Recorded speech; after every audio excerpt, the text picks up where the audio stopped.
आज हम बात करेंगे नक्सलवाद का। आपने देखा होगा करीब 50-60 सालों से नक्सलवाद भारत में अपना राज्य कायम करके रखे हुए थे। और आपने देखा कि हिडमा का इनकाउंटर हुआ, और जबकि गृह मंत्री का ये साफ आदेश था कि जनवरी तक 2026 तक नक्सलवाद सफाया होना चाहिए। तो कुल मिलाकर कहने का मतलब ये है कि सरकार अगर चाह ले तो क्या नहीं कर सकती है। तो इसी पर आज हम चर्चा करेंगे। और जब हमारे पिताजी जीवित थे तो उन्होंने एक बात कहा था कि नेता और पुलिस से बड़ा गुंडा कोई नहीं हो सकता। अब वो किस बात पर ये चीज कहा था, और इस वीडियो में हम आप सभी को बताएंगे और आगे जानेंगे इस बारे में कि क्या सोचकर उन्होंने ये चीज कहा था। तो अमित शाह ने कहा, प्रयास किया तो नक्सलवाद को मुख्य धारा में लाने का, उनका पुनर्वास करने का प्रयास किया, और उन्हें फिर जो माने नहीं उनका इनकाउंटर हुआ, और बाकी लोग नक्सली सरेंडर कर रहे हैं। लेकिन हम इसके पीछे थोड़ा जाते हैं और देखते हैं नक्सलवाद है क्या। नक्सली ये चाहते थे कि हमारा जल जंगल जमीन बचाने के लिए वो इस तरह से नक्सलवाद कंटिन्यू सरकार से झड़प, और सरकार की जो पुलिस प्रशासन मिलिट्री से झड़प होता आया है। अब उसमें हुआ ये है कि कभी कभी आपने देखा होगा कि नक्सली जैसे पुलिस से शोषण या सरकार से शोषण परेशान होकर, या पुलिस ने उनके साथ शोषण किया, तो इस तरह से नक्सलवाद अपना लेते थे बहुत सारे लोग। तो इस तरह से होता आया।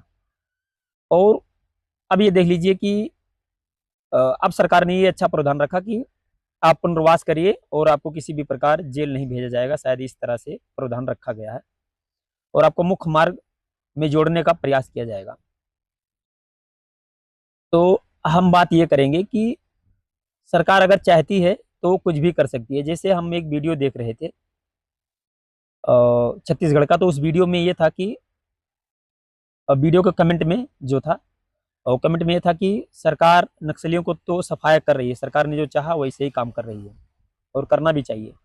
लेकिन सरकार जो घूसखोरी है, भ्रष्टाचार है, उस पर क्यों नहीं एक्शन ले रही है, इसको भी खत्म करना चाहिए। और ये बात हमारे 4-5 दिन से ये बात जिहान में चल रहा था, सोच विचार में चल रहा था कि वास्तव में सरकार चाहे तो क्या नहीं कर सकती है। अगर सरकार 50-60 सालों से यानी 5-6 दशकों से नक्सलवाद भारत में पनप रहा था, और करीब 2,500 मिलिट्री जवान मारे गए, पुलिस और मिलिट्री जवान मिलाकर, और 2000 के करीब में माओवादी नक्सलवाद मारे गए। इस तरह से झड़प चलता है। आपने देखा होगा कि झीरम घाटी में करीब 25 गाड़ियों से कांग्रेस का दल जा रहा था, और वहां करीब 32 लोगों की मृत्यु हुई 2013 में, शायद करीब में 2013 में।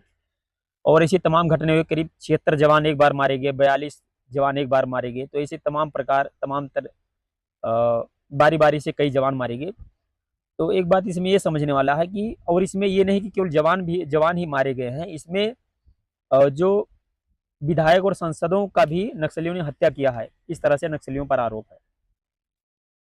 तो जब सरकार तक बात आती है, और इसमें ये भी चीज देखे होंगे कि लोग अब ये कह रहे हैं कि जो अमित शाह हैं, वो जो अडानी है, उनको जंगल सौंप दिया है, या जो भी बातचीत हुई है, वो वहाँ खदान करना चाहते हैं, पेड़ पेड़ को कटाना चाहते हैं, 4.5 लाख पेड़ ऐसे कुछ है। तो कटा कर वो वहाँ जो भी कंपनी खड़ा करना चाहते हैं, जो भी, तो इस तरह से आरोप लग रहे हैं कि शायद नक्सलवाद खत्म करके इस तरह से उन्हें वहाँ करना चाहते थे, कायम करना चाहते थे, कब्जा करना चाहते थे। उसके बाद में आप ये भी देखेंगे कि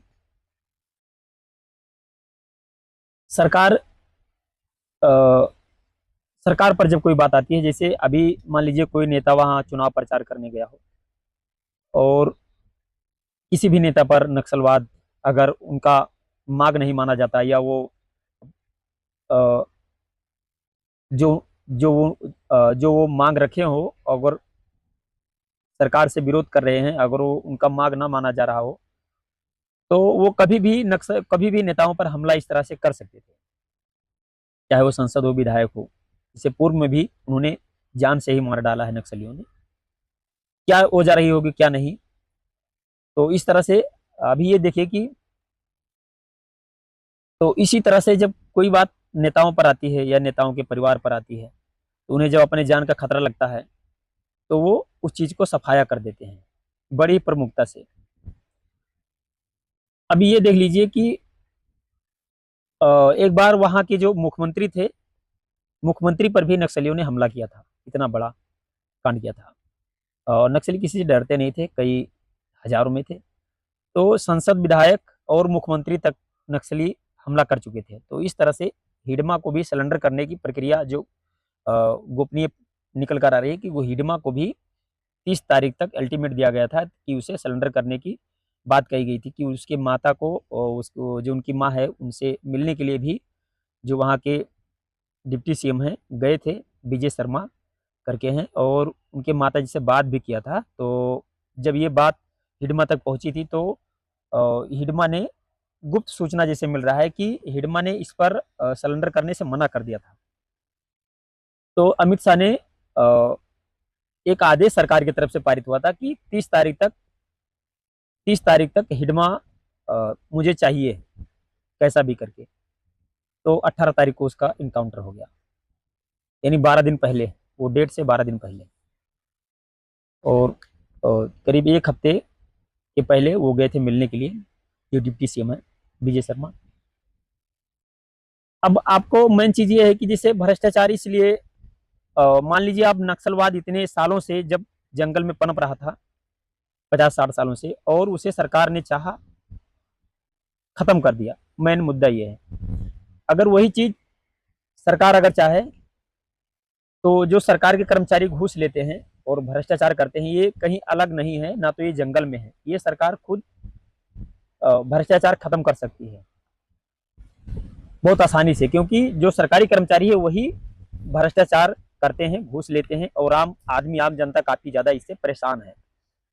आपने डिबेट में भी नहीं देखा होगा कि इस तरह से ज्यादा चर्चाएं चलती है। हाँ, कुछ मीडिया वाले, कुछ पत्रकार वाले बहुत कम इस पर चर्चा करते हैं, आवाज उठाते हैं, लेकिन ज्यादातर आपने देखा होगा कि इस पर ज्यादातर चर्चाएं नहीं होती हैं, चाहे वो मुख्यमंत्री से डिबेट करना हो, चाहे किसी संसद विधायक से, तो इस तरह से चर्चाएं नहीं होती है जो प्रमुखता से उठाना चाहिए। अब ये देख लीजिए कि सरकार ने और भी अच्छा काम किया है। आपने देखा होगा कि ड्रीम 11 सरकार ने बंद कर दिया। तो ड्रीम 11 बंद करने का मुख्य कारण ये भी लोग मान रहे हैं कि जब नेताओं के बच्चे इसमें कूदने लगे और काफी ज्यादा वो भी टीम बनाने लगे नेताओं के बच्चे, तो सरकार, काफी ज्यादा शिकायतें उन्हें मिलने लगी, तो सरकार ने इस पर तब जाकर सरकार की आंख खुली और कड़ा कदम उठाया। तो इस तरह से जब नेताओं पर या सरकार पर, जब खुद के परिवार या खुद के लोगों पर जब इस तरह से कोई हावी होता है, तो वो फिर उसे खल्लास मान लीजिए या खत्म करने का प्रण ले लेते हैं। और ये भी मान लीजिए 371 अपने सामने है, राम मंदिर का मुद्दा। तो इतना सब बड़ा काम हो सकता है, तो ये घूसखोरी तो बाकी सरकारी कर्मचारी कर रहे हैं, सरकार एक आदेश कर दे तो उसके लिए बहुत छोटा सा काम है भ्रष्टाचार या घूसखोरी खत्म करना। बाकी ये हम जानने के लिए आप सभी को कहे हैं। बाकी आप ये देख लीजिए, जो हम आपको पहले भी बता दें कि हमारे पिताजी क्या सोचकर बताए थे कि नेता से और पुलिस से बड़ा गुंडा कोई नहीं हो सकता। तो इस पर्पज से कहूँगी कि आपने ये देखा होगा, शायद आपने उम्र में वो देखे भी होंगे, आपने देखा होगा कि लॉरेंस बिश्नोई जेल में रहकर और वो वीडियो कॉलिंग से बात कर रहा है, मतलब जैसे एक न्यूज़ चैनल पर, एनडीटीवी का शायद था, उस न्यूज़ चैनल पर वो इंटरव्यू दे रहा है। तो इस तरह से आप देख सकते हैं कि जेल के मैनुअल के हिसाब से आप मोबाइल वहां रख नहीं सकते, बाकी आप इंटरव्यू देने का तो अलग बात है। तो इसमें ये बात और निकल के ये भी आया कि क्या नेता लोग का इतना उस पर हाथ है, या नेता लोग उस पर एक्शन नहीं लेते, या नेताओं ने अपने काम के लिए लॉरेंस को जेल में रखा हुआ है।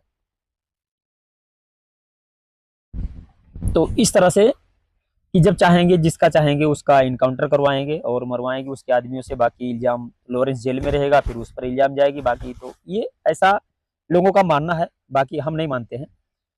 तो इस तरह से इस पर एक सोचने वाली बात है कि वास्तव में एक आदमी जेल में बंद और वो वीडियो कॉलिंग से एक इंटरव्यू दे रहा है न्यूज चैनल पर, फिर भी उस पर एक्शन क्या हुआ, बाकी तो आप सब देखते ही हैं। तो शायद इस पर्पज से कहा होगा।